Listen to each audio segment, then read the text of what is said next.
प्यारे बच्चों नमस्कार। जैसा कि मैंने पिछली कक्षा में भी आपको हिंदी साहित्य के अनमोल रत्न कवि रसखान के विषय में पढ़ाया था, अब आज मैं पुनः रसखान के विषय में आपको पढ़ाने जा रही हूँ।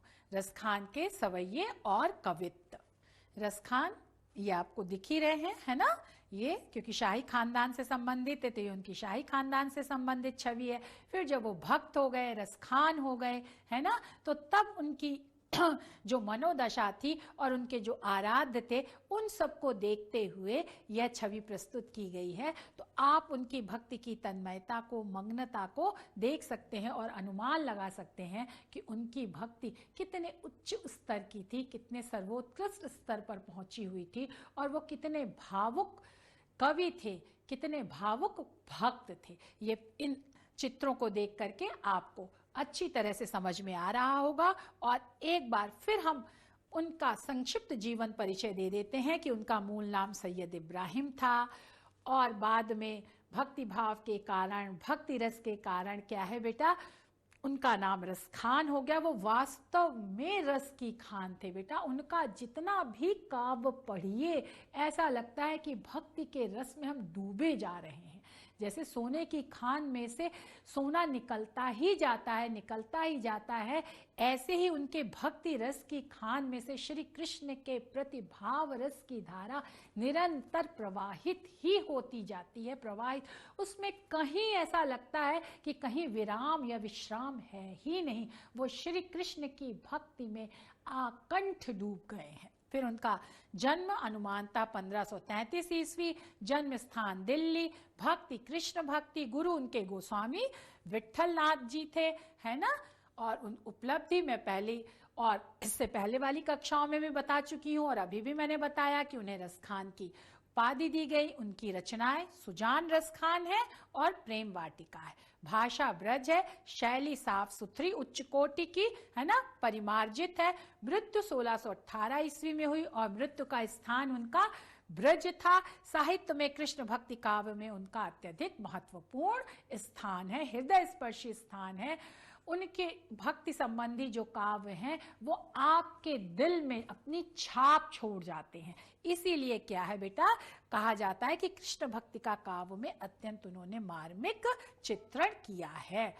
अब बेटा हम फिर से पुनः संदर्भ पे आते हैं कि प्रस्तुत पंक्तियां हमारी पाठ्य पुस्तक हिंदी के पद्यखंड भाग से कवि रसखान द्वारा रचित सवैया कवित नामक पाठ से अवतरित है। प्रसंग क्या है बेटा, प्रस्तुत सवैया में कवि रसखान ने गोपियों का श्री कृष्ण की बांसुरी के प्रति सौतिया डाह ईर्ष्या का वर्णन किया है। जब श्री कृष्ण को मुरली अति प्रिय लग जाती है तो गोपियां उसे अपनी सौतन समझने लगती हैं और उससे ईर्ष्या करने लगती हैं, द्वेष का भाव रखने लगती हैं। प्रस्तुत सवैये में इसी बात को रसखान कवि ने गोपियों के माध्यम से प्रकट किया है। अब हम व्याख्या में आते हैं और ये पढ़ते हैं।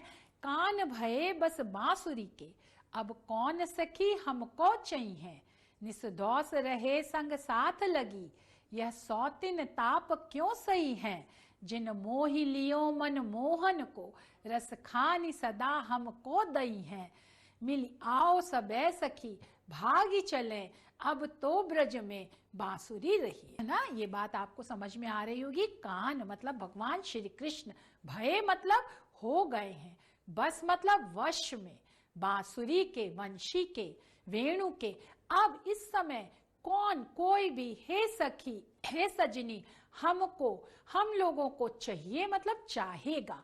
अब जब भगवान श्री कृष्ण जो गोपियों को इतना चाहते थे, गोपियों से प्रेम करते थे और गोपियां भी उनसे बहुत अधिक प्रेम करती थी, लेकिन जब से श्री कृष्ण भगवान के हाथों में बांसुरी आई है ना, जब से उन्होंने वंशी वादन शुरू कर दिया है, तब से गोपियां अपने को उपेक्षित महसूस करने लगी हैं और वह ये सोचने लगी हैं कि श्री कृष्ण अब मुझसे, हम लोगों से स्नेह और प्रेम नहीं करते, वो स्नेह करते हैं तो सिर्फ और सिर्फ वंशी से करते हैं, बांसुरी से करते हैं, क्योंकि वह दिन रात उनके साथ रहती है और मधुर, जब वो बजाते हैं तो वो मधुर ध्वनि भी करती है।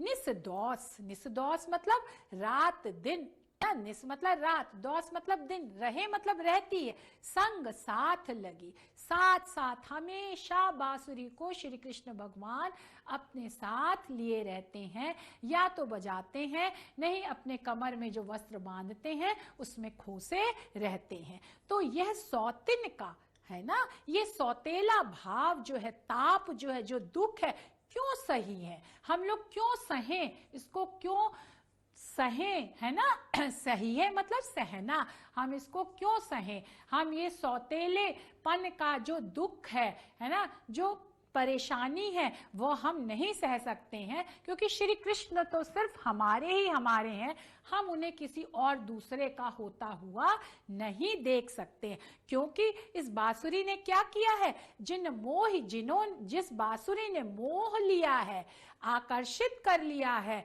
बांध लिया है मनमोहन को। मनमोहन कौन है, मन को मोहित करने वाले श्री कृष्ण, जो सबके मन को मोहित कर लेते हैं, आकर्षित कर लेते हैं, सबके मन को अपने में वश में कर लेते हैं।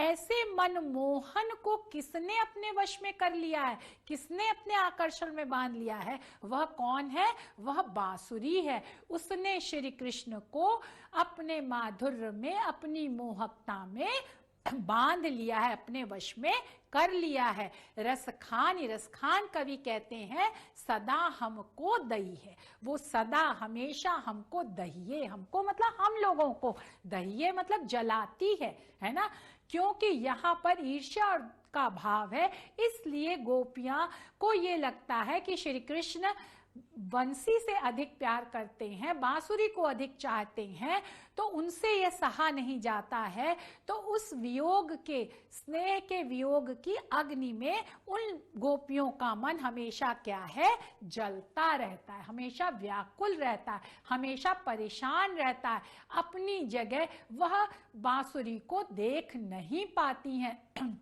बांसुरी के लिए वो चाहती हैं कि श्री कृष्ण का लगाव बांसुरी के प्रति ना हो करके, और श्री कृष्ण बांसुरी को छोड़ करके उनका लगाव हमारे प्रति हो जाए, और वह हमसे ही, सिर्फ हमसे ही स्नेह करें। मिल करके, मिलजुल करके एक साथ आओ, आ जाओ, सबे मतलब सभी, सखी जो सजनी है ना, सारी गोपियां हैं जिनमें मित्रता का भाव है, भागी चलें, चलो यहाँ से हट जाएं, है ना, कहीं दूर चले जाएं, दौड़, भागना मतलब दौड़ना, तो दौड़ना मतलब कहीं दूर जाने के लिए ही हम दौड़ते हैं, तेज तेज चलते हैं, तो भागी चलें। अब तो इस समय ब्रज में कौन रहेगी, बसुरी रहिए, बांसुरी ही रहेगी, क्योंकि श्री कृष्ण दिन रात निसदौस बांसुरी को अपने साथ लिए रहते हैं। तो अब जब दिन रात अगर बांसुरी उनके साथ रहेगी, तो हमारा तो उनके जीवन में कोई स्थान ही नहीं है। इसलिए हम लोग जो हैं वह यह स्थान छोड़ करके, ब्रज को छोड़ करके चलो कहीं हम सब मिल करके चलते हैं, और यहाँ पर ब्रज में तो सिर्फ अब बांसुरी का ही साम्राज्य स्थापित हो जाएगा, वंशी की ही धुन गूंजेगी, और वो वंशी की धुन गुंजाने वाले कौन होंगे, श्री कृष्ण होंगे। तो श्री कृष्ण और बांसुरी का अटूट संबंध हो गया है, और ऐसा लगता है यह अटूट संबंध कभी टूटेगा नहीं, तो इसलिए हम लोग ही ब्रज से दूर हट जाते हैं, चले जाते हैं, ना हम इस अटूट संबंध को देखेंगे, ना हम ईर्ष्या की आग में जलेंगे, और ना हमें परेशानी होगी। इस तरह से यहाँ पर गोपियों ने बांसुरी के प्रति अपने सौतिया दाह, ईर्ष्या, द्वेष को प्रकट करते हुए श्री कृष्ण के प्रति अपने अनन्य प्रेम को प्रकट किया, क्योंकि अनन्य प्रेम में जो प्रेम करता है वह चाहता है कि उसके अलावा उसका प्रेमी, उसका स्नेही किसी अन्य से की तरफ देखे भी ना, प्रेम करने की तो बात ही अलग है। और यहाँ पर तो बांसुरी दिन रात श्री कृष्ण के साथ है, तो इसी ईर्ष्या के कारण क्या कह रही हैं गोपियां कि आओ अब हम सब क्या है सखी, भागी चले, यहाँ से हट जाएं, है ना, और अब ब्रज में सिर्फ बांसुरी रहेगी और उसको बजाने वाले श्री कृष्ण रहेंगे, हमारा अब यहाँ कोई पूछ नहीं है, हमारा यहाँ कोई अस्तित्व नहीं है, महत्ता नहीं है, तो अब हम ब्रज को छोड़ करके जाएंगे। आशा है आपको ये व्याख्या अच्छी तरह से समझ में आ गई होगी। अब हम पुनः काव्यगत सौंदर्य पर आते हैं। इसमें भाषा ब्रज है, रस क्या है बेटा? श्रृंगार है। और श्रृंगार रस में जो है वो बेटा गोपियों के ईर्ष्या देश को, है ना, प्रकट किया गया है। छंद क्या है? सवैया है। शैली मुक्तक है। गुण क्या है वे बेटा? माधुर्य है। रस श्रृंगार हमने बता दिया। और छंद क्या है? सवैया है। और यहाँ पर भी क्या है बेटा? अनुप्रास अलंकार है। बस बांसुरी, है ना, बस बा शब्द की आवृत्ति संग साथ, यहाँ पर भी क्या है बेटा? अनुप्रास अलंकार है। तो इस तरह से यहाँ पर क्या है? ये बा शब्द की, सा शब्द की 2 बार आवृत्ति होने के कारण यहाँ पर अनुप्रास अलंकार हो जाता है। और गोपियों के लिए क्या है? सौतन, बांसुरी क्या है? वो सौतन है। तो बांसुरी रूपी जो सौतन है, तो इसलिए यहाँ पर क्या है? रूपक अलंकार भी किया का वर्णन भी किया गया है। और इसी तरह मुरली के प्रति, बांसुरी के प्रति ईर्ष्या का भाव जो है वो सूरदास ने भी अपनी पंक्तियों में व्यक्त किया है कि मुरली तऊ गोपाल ही भावत। क्या है? हे मुरली, तुम्हें क्या है? तऊ गोपाल ही भावती। गोपाल को क्या अच्छी लगती है? सिर्फ मुरली अच्छी लगती है। और मुरली को क्या अच्छे लगते हैं? गोपाल श्री कृष्ण अच्छे लगते हैं। और तभी सखी कहती, सुनिरी सखी, हे सखी सुनो, यद्यपि वो मुरली जो है वो श्री कृष्ण को तरह तरह से नचाती है।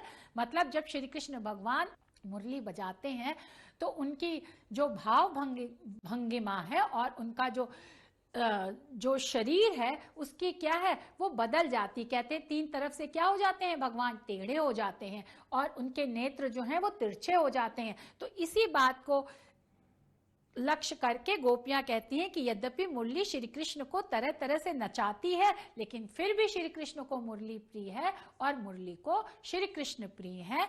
आशा है बच्चों यह व्याख्या, इस सवैये की जो 5वां सवैया है, इसकी व्याख्या आपको अच्छे से समझ में आ गई होगी। और अब हम जो है वो छठे सवैये पर आते हैं, है ना। वही संदर्भ होगा कि हमारी पाठ्य पुस्तक हिंदी के पद्य खंड से कवि रसखान द्वारा रचित सवैया कवित नामक पाठ से ये पंक्तियां या सवैया या पद्य या काव्य लिया गया है। और प्रस्तुत सवैये में श्री कृष्ण ने क्या है बेटा? श्री कृष्ण के प्रति वियोग और प्रेम से व्याकुल गोपियों का वर्णन किया है। अब हम व्याख्या पर आते हैं। मोर पखा सिर ऊपर राखियों। क्या है बेटा?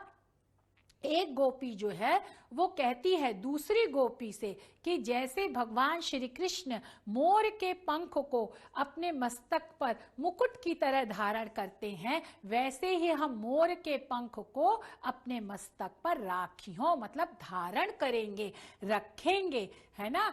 और गुंज की माल गरे पहिरूंगी। गरे मतलब गले में, पहिरूंगी मतलब पहनेंगे। गुंज के फूलों की माला जो है, गुंज फूलों की माला हम अपने गले में पहनेंगे, क्योंकि गुंज फूलों की माला श्री कृष्ण अपने गले में धारण करते हैं।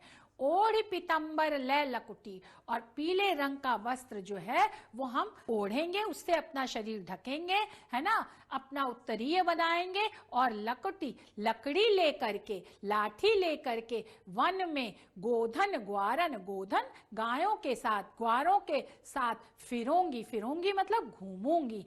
कहने का तात्पर्य यह है कि श्री कृष्ण की तरह वेश धारण करके, पीतांबर लेकर के, हाथ में लकड़ी लेकर के, गायों के साथ, गायों को लेकर के, ग्वाल बालों के साथ जो है वो वन वन में हम गाय चराने के लिए जाएंगे। भाव तो वो ही मेरी रसखान। रसखान कवि कहते हैं भाव तो मतलब अच्छा लगता है, सुंदर लगता है, आकर्षक लगता है। वो ही मतलब वो ही भेष, वही सुंदरता, वही वेशभूषा मेरी रसखान। मुझे जो है वो वही वेशभूषा श्री कृष्ण की बहुत अधिक सुंदर लगती है, आकर्षित लगती है, इसलिए मैं वही श्री कृष्ण की वेशभूषा को धारण करूंगी। और जो वह कार्य, गाय चराने का कार्य करते हैं ग्वालों के साथ, वह मैं कार्य भी करूंगी। और सो इसलिए तेरे कहे सब स्वांग करूंगी। स्वांग मतलब साज सज्जा, वैसा ही मैं, स्वांग मतलब साज सज्जा भी होता है, स्वांग मतलब नाटक भी होता है,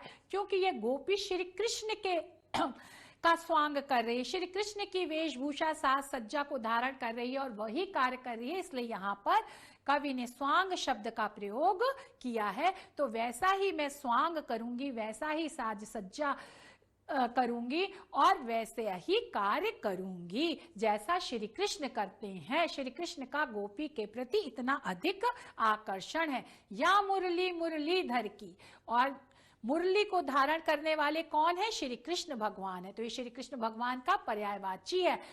और मुरलीधर की जो मुरली है, जो बांसुरी है, उसको अधरान धरी अधरान धरूंगी। लेकिन एक काम नहीं करूंगी कि जो उन्होंने अधरों पर, अपने ओठों पर धरी थी, धारण कर रखी है, रखते हैं। जब श्री कृष्ण बांसुरी बजाते हैं तो वो अपने ओठों पे क्या है, ओठ उनके को छूती है उनकी बांसुरी। उस बांसुरी को अधरा पे, अपने ओठों पर नहीं रखूंगी, नहीं धरूंगी। यहाँ पर गोपियों का पुनः बांसुरी के प्रति ईर्ष्या का भाव, सौतिया डाह का भाव प्रकट हो रहा है, क्योंकि वह बिल्कुल नहीं चाहती हैं कि बांसुरी श्री कृष्ण के ओठों का, अधरों का स्पर्श करे, वो उनके अधरों को जूठा करे। क्योंकि श्री कृष्ण उनके एकमात्र हैं, तो वह चाहती हैं कि श्री कृष्ण उनके ही एकमात्र प्रेमी बने रहें और कोई भी उनके समीप नजदीक आकर के उनके प्रेम को प्राप्त ना करे। यहाँ पर गोपी का इस तरह से कहने का भाव, तात्पर्य यह है कि वो बिल्कुल नहीं चाहती है कि बांसुरी श्री कृष्ण के ओठों का स्पर्श करे, और अगर उसने स्पर्श कर लिया है तो गोपियों का उस बांसुरी के प्रति इतना ईर्ष्या भाव है कि वो सारे स्वांग करेगी श्री कृष्ण के, सब कुछ करेगी, मोर पंख धारण करेगी, गुंज की माला पहनेगी, पीतांबर, लकड़ी लेगी, लाठी लेगी, यहाँ तक कि पशु भी चरा देगी, गाय भी चरा देगी, वन वन जा करके, है ना, सारे करेगी, लेकिन उस मुरली को अपने ओठों पर धारण नहीं करेगी।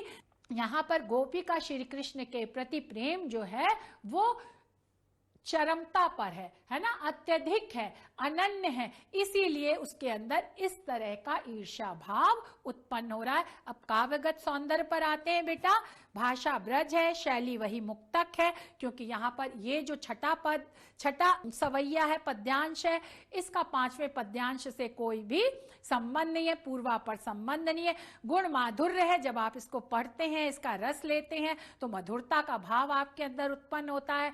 रस जो है वो श्रृंगार है, क्योंकि श्री कृष्ण के प्रति गोपी का प्रेम है, और छंद वही सवैया है। गोधन ग्वारन सब स्वांग, यहाँ पर क्या है, गा और सा इनकी आवृत्ति हो जाने के कारण जो है अनुप्रास अलंकार है।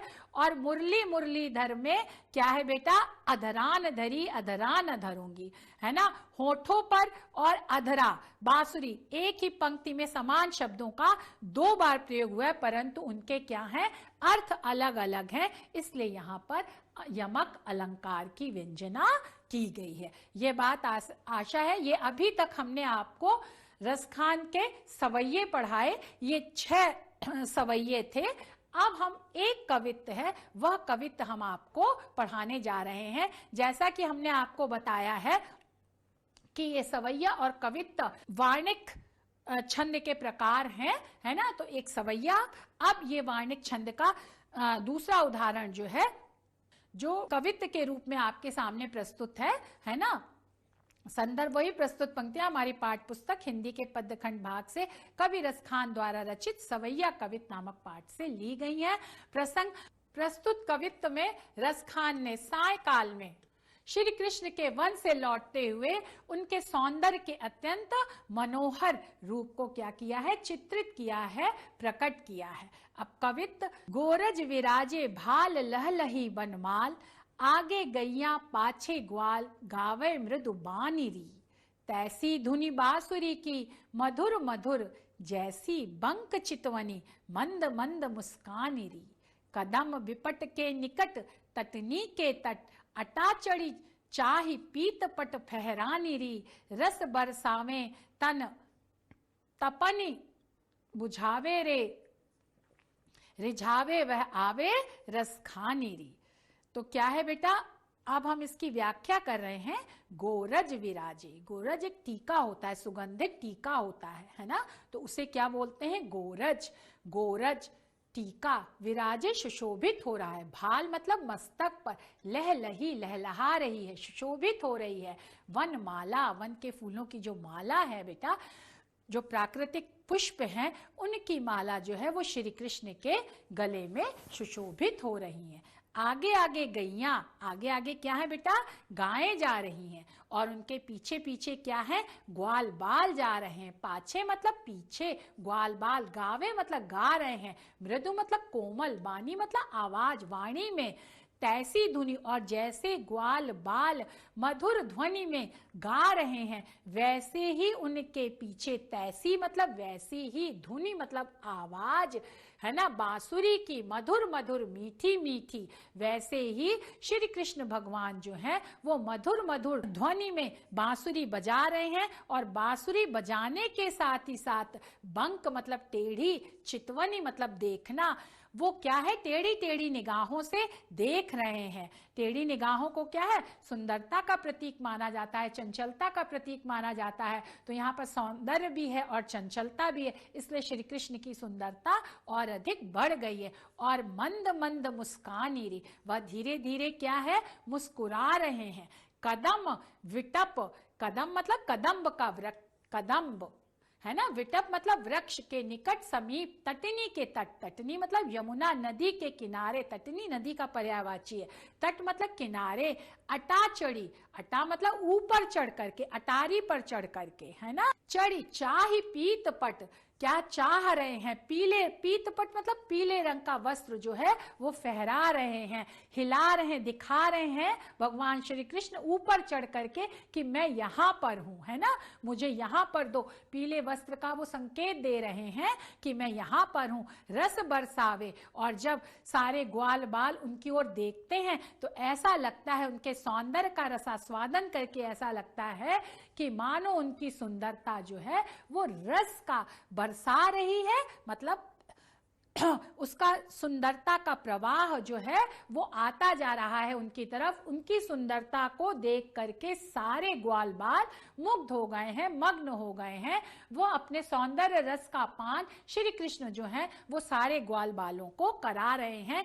तन तपनी, और इनके सुंदरता के रस से जो है तन की आग, आया समझ में, तन की जो आग है ना, जब हम वन में धेनु चराने जाते हैं तो दिन में जो है वो धूप रहती है, उससे लोग गोपी ग्वाल व्याकुल हो जाते हैं। तो उस व्याकुलता को, है ना, तन की थकान को क्या है, समाप्त हो जाती है श्री कृष्ण के सौंदर्य को देख करके। बुझावे नैने, और हमारे नेत्र भी क्या हो जाते हैं, शीतल हो जाते हैं उनके श्री कृष्ण की सुंदरता को देख करके। कि श्री कृष्ण की सुंदरता किस तरह है, मन में क्या है, मन को रस से भर देती है, और तन की तपन को, परेशानी को, आग को बुझा देती है, और हमारे नेत्रों को भी क्या कर देती है, शांत कर देती है। कि जैसे हमने उस सौंदर्य रस का पान करके हमने अपने मन को, हृदय को बिल्कुल शांत कर लिया है। रिझावे वह आवे रस खानरी, क्या है बेटा, प्राणनि रिझावे, हमारे प्राणों को, हमारे हृदय को रिझा लेता है, आकर्षित कर लेता है, बस में कर लेता है। और वह रसखान, कवि कहते हैं, वह श्री कृष्ण अब हम लोगों की ही तरफ आ रहे हैं, और हम लोगों की तरफ आते हुए वो इस तरह से हमारे तापों को दूर कर रहे हैं और अपने सौंदर्य का रसास्वादन करा रहे हैं। बेटा प्रस्तुत कवित्व भी आशा है आप लोगों को अच्छी तरह से समझ में आ गया होगा, एक एक शब्द का अर्थ और व्याख्या। अब फिर हम इस पे आते हैं, इसके काव्यगत सौंदर्य पर आते हैं बेटा। भाषा व्रत, शैली मुक्तक, है ना, गुण माधुर्य, रस श्रृंगार है क्योंकि प्रेम का वर्णन किया गया है, और छंद कवित्व है, गोरज विराजे, है ना, तन तपनी, इन सब में क्या है, अनुप्रास अलंकार है। और जैसे ये मंद मंद है, मधुर मधुर है, यहाँ पर एक ही शब्द की आवृत्ति 2 बार हुई है, तो यहाँ पर क्या है, पुनरुक्ति प्रकाश अलंकार भी है। आशा है आपको रसखान के सवैये और कवित्व पाठ बहुत अच्छी तरह से समझ में आ गए होंगे। और इससे संबंधित जो समस्याएं हैं, अगर आपकी कोई समस्या होगी तो हम उसका अगली कक्षा में निवारण करेंगे। आप एक एक शब्द का अर्थ, प्रसंग, संदर्भ, व्याख्या, काव्यगत सौंदर्य सभी कुछ बहुत अच्छी तरह से इसको देख करके समझिएगा, पढ़िएगा और अपनी उत्तर पुस्तिका में लिख लीजिएगा। यही आज आपका अभ्यास कार्य होगा कि इन 6 सवैयों में से और एक कवित्व में से जो 3 या 4 सवैये या कवित्व आपको अच्छे लगे हों, तो जिस तरह से हमने संदर्भ, प्रसंग, व्याख्या और काव्य सौंदर्य आपको बताया है, उस तरह से आप यह सारे काम अपनी उत्तर पुस्तिका में करेंगे। और जैसा कि हमने कहा, सबसे पहले भी हमने कहा है, हरि का भजे सो हरि का होई, जाति पात पूछे नहीं कोई, हरि का भजे सो हरि का होई। तो भगवान की भक्ति में कहीं भी जात पात का भेदभाव नहीं, उसमें सिर्फ स्नेह का, शरणागति का, प्रपत्ति का, इन्हीं सब का महत्व है, समर्पण का महत्व है, रस का महत्व है। तो इन सब गुणों से जो युक्त हो जाता है वह ईश्वर भक्ति में लीन हो जाता है। और रसखान भी इसी तरह श्री कृष्ण की भक्ति में लीन हो गए थे और इसीलिए उनका रसखान नाम सार्थक हो गया। धन्यवाद, नमस्कार। हेलो स्टूडेंट, आज के